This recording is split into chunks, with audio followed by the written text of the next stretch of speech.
Now that we're in the pre-patch for The War Within, and Dragonflight is officially over, there's no more content coming out for Dragonflight, I figured that I would come back and revisit an old video of mine just to see how my opinions have changed on Dragonflight as an expansion over the period of the 2 years that it's been out. So, at the time of recording this is July 25th, 2024. I recorded this specific video, which is on my YouTube channel, on December 3rd, 2022. So, in this video, I was 20.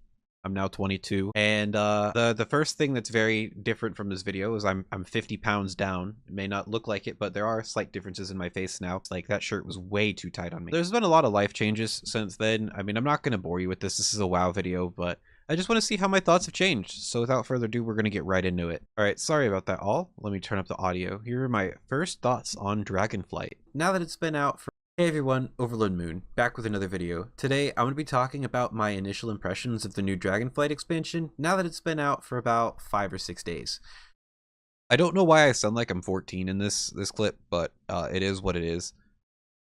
Needless to say, I now have an XLR mic, and it seems to be doing wonders, especially in OBS, now that I have my filters on it. But yeah, let's listen to the actual World of Warcraft part that you guys came to see. So, I'll admit, being a World of Warcraft player for the past 5 years or so has been a pretty rough time. From the hot garbage expansion of BFA to another garbage expansion of Shadowlands. Those both sucked. It's been really rough trying to actively play the game and have fun doing so.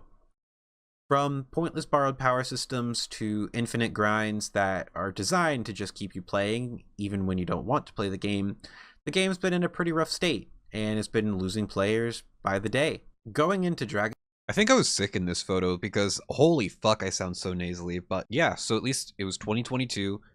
We were just coming out of Shadowlands, which was known as one of the worst expansions of all time. They absolutely fucking blundered the storyline. So glad that Chris Metzen's back. I'm hoping for good things in The War Within, but I'm not too sure how that's going to go. And then additionally, Blizzard had the 2021 scandal too. It was either 2021 or it was like July of 2022, something like that, around that time. That was when Blizzard, the World of Warcraft team people, were sexually harassing their employees, and I think I mentioned about that later. Very dark time to be a Blizzard fan at that time. And yeah, gameplay-wise, those two expansions, BFA and Shadowlands, they were absolutely miserable when it came to the borrowed power systems. I mean, you had Azerite and having to grind the cloak and the visions and everything like that, as well as, at least in Shadowlands, you had to do your Korthia quests, and you got to go do your Torghast. And Torghast, it was cool for a while, don't get me wrong. I had some fun when it first came out.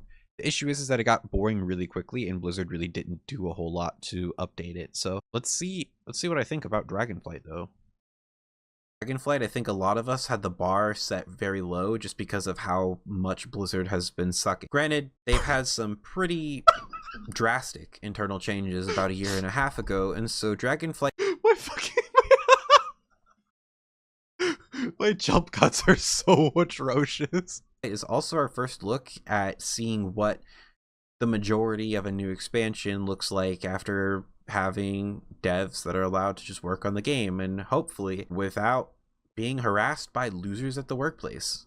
True. So, I'll admit, I was pleasantly surprised. When it comes to the new dragon riding system, I think that's definitely a key feature of this expansion, and the only thing I personally wish is that it was just added to the rest of Azeroth. End of Season 4, it's added to the rest of Azeroth. Huge W for Blizzard, at least in that regard of the gameplay.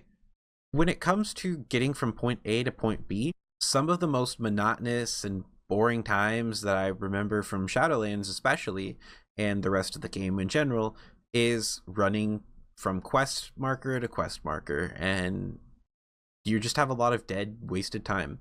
A lot of that is cut out with the new dragon riding system, and the fact that you can get your dragon pretty early on in the campaign makes it really cool.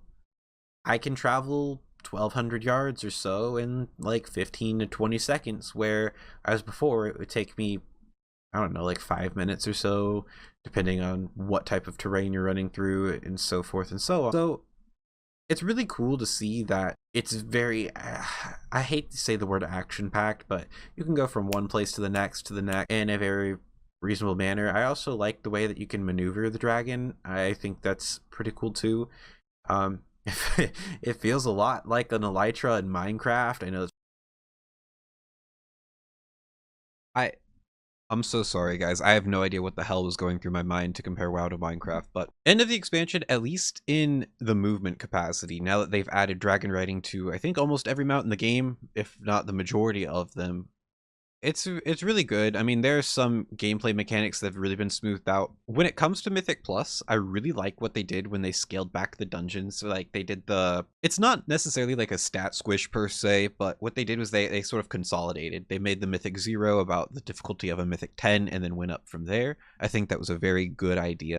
They made some changes to affixes too, but I'm not really as much of a Mythic Plus player, so I can't tell you. I guess it's gotten better. The Mythic Plus community seems to be thinking it's somewhat better, albeit the upcoming nerfs to tanks and requiring healers to heal more and have it be more of a stressful role, I'm not really the most excited for, but we'll see how that plays out in the War Within proper. So before I yap too much about the expansion, I'm going to listen to myself talk some more. It's probably not the comparison people want to hear, but I personally I didn't want to hear it. I think it's Why really the fuck fun. did I say that? The campaign experience was also pretty cool overall. I'll admit the story was pretty captivating, and it only took me maybe 5 or 6 hours to complete. Now, mind you, I did stream the whole leveling experience from beginning to end, and I also stopped to watch every cinematic and read most of the quests. So, if you're somebody who likes to just skip through things and go through the content, and you actually play a DPS spec too, I know I was leveling as a healer, you'll probably get through it a lot quicker than I did. Yeah. Which is good. It's a good introduction to the content. It's a good introduction to some of the new systems that are in place this expansion. And it gets you through the storyline. I found the storyline to be a lot more compelling than in Shadowlands. And in Shadowlands, it was just fucking garbage. Where all the characters are morally gray and we don't know what the story would is going to be like. There's a lot of crucial details that are left out. Okay, so at least regarding the story, 10.1 kind of sucked. 10.2, it was okay, I guess. Like, I don't think the story was as good later on in the expansion as it was at the beginning of the expansion. So when you're going through the zones and you're questing, this is something that I still find to be pretty on par, pretty good, is the time that it took to level from 60 to 70 wasn't really a whole lot, and you could get multiple characters up easier. I like the gearing progression system, at least in the PvE sense, because it does feel rewarding, but it doesn't feel like you have to necessarily slog through as much. My biggest complaint would be the crafting system, that there's no really proper introduction to the crafting system. You kind of have to figure it out on your own via looking up something on the internet, or you need somebody to explain it to you. I went almost the entirety of season 1 without a crafted item because of it. I'm just not somebody who's really into professions all that much, nor am I somebody who's like really big into like raiding guilds. I'm more of a PvP player myself. So that's my main complaint, is that even though the crafting system is pretty cool, it's very arduous. It's not really explained well in game, but going from 60 to 70, that leveling experience was still pretty okay. Oh, this is just cuz, or oh, this is retcon here, retcon there. It was so convoluted, and it was really cool to see that with this expansion it felt like the campaign was broken up into miniature stories throughout the zones, but they're all part of this sort of overarching narrative, I guess you could say, and it was really cool just to go through that. I'm not going to spoil anything for those of you. I did like go into the different zones. You did hear me hit my mic there. I still hit my mic all the time, so glad to see that's not changed about a year and a half later. Who are considering playing it. I surprisingly recommend it as of now. Again, this is my initial take. I think it's pretty good. I really do. And this is something that I've not been able to say about a Blizzard game in quite a while. Yeah, like Overwatch 2's gone completely down the shitter. I guess Hearthstone's pretty good, but I don't play Hearthstone. HOTS is pretty fun. It just, the dev team kind of killed it, so... and then Diablo 4 very much sucked for a while, or not, it wasn't Diablo 4, sorry. Wait, was Diablo 4 out at this time? December 2022. It may have been, it may have not been, but Diablo Immortal was out at the time, and that was a huge shit show in itself. So, regarding Dragonflight, I guess it was okay. I mean, I had a lot of fun doing the raids. I think the raids were really cool for this expansion. Mythic Plus, the dungeons, some of them were pretty cool. I like Halls of Infusion for the most part. I know a lot of people really don't, so it's a little bit of a controversial take, but there are some dungeons that I will be very happy to leave behind, such as Neltharis. I wasn't really a big fan of that. Wasn't really a big fan of Oldemon either. PvP wise, this was definitely one of the worst expansions I've had in a while for PvP. Regarding the CC changes to make healers more effective, it really didn't do what it needed to do. And so the game, at least in the PvP sense, feels very PvE oriented, just as like doing the most throughput damage. And then now that everybody has micro crowd control, people are just using crowd control as secondary and tertiary kicks. I believe I recorded this before the release of Solo Shuffle, so what I will say is that the implementation of Solo Shuffle was okay. It did the purpose that it needed to do, but Blizzard neglected it so early on that they didn't fix any of the major issues that were going on, such as leaving to preserve MMR, not being punished for leaving as severely. You could just log to different characters and leave as much as you wanted. Because it's only a 15-minute timer and it's only character specific, they are fixing that in the War Within. That's cool. However, they've absolutely done nothing to address the healer MMR situation, and the fact that healing Solo Shuffle absolutely will make you go insane. But I will say that Battleground Blitz was a very fun game mode, and I'm really looking forward to it in the War Within on the PvP front. I still think that gearing and PvP, not PvE. PvE, it's where like 93% of the players are, so I understand there needing to be more progression, but gearing in PvP is still very much a slog.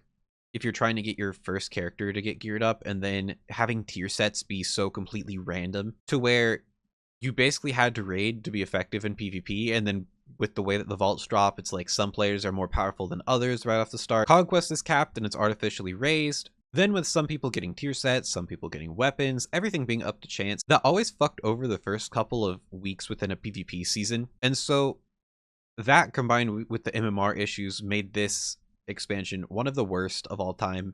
The PvP specific tier, it's like some classes it's absolutely crucial and increases their ranking on a tier list from like B tier to S tier. Some classes it's absolutely fucking dog shit on, like the Shaman Healing Rain set. Why would I ever use Healing Rain in Arena? But that's just how it goes, I guess. Let's go ahead and listen to what else I have to say. I yap for another minute here. However, comma, circle that huge however, comma. Oh. We're not really going to see the full impact of what issues are this expansion or what needs to be really worked on and revised until the in-game systems release in about a couple weeks or so. That's ironic. It's off to a really great start. However, it's really unfortunate that a lot of WoW's older players are so betrayed by the game that they won't even consider the idea of coming back for Dragonflight despite the product being good. I was talking about one of my coworkers, his name is Nick at the time, and Nick and I, we got along really well. We would go get frozen yogurt all the time whenever we were off of work, and like boba tea and such. It was a really good time. But I worked at my college at the time doing IT help desk, and a couple of my coworkers played WoW, but because of the whole like sexual assault scandal and both BFA and Shadowlands being shit back to back, it really did betray a lot of the trust of the Blizzard fan base. That being said, I do believe that Dragonflight is definitely, probably not top 3, probably like slotting number 4. It was a pretty good expansion overall. I can have my gripes of PvP all I want, but I do understand that PvP and myself am a small minority in the overarching game mode that is World of Warcraft, and I do get that you really cannot make a perfect game when you try to cater to all these different audiences as a game developer. It seems the most efficient to cater to the people who are the largest total addressable market when it comes to your game, and that is raiders, Mythic Plus players, collectors, transmog, farmers, that sort of stuff. It's not us.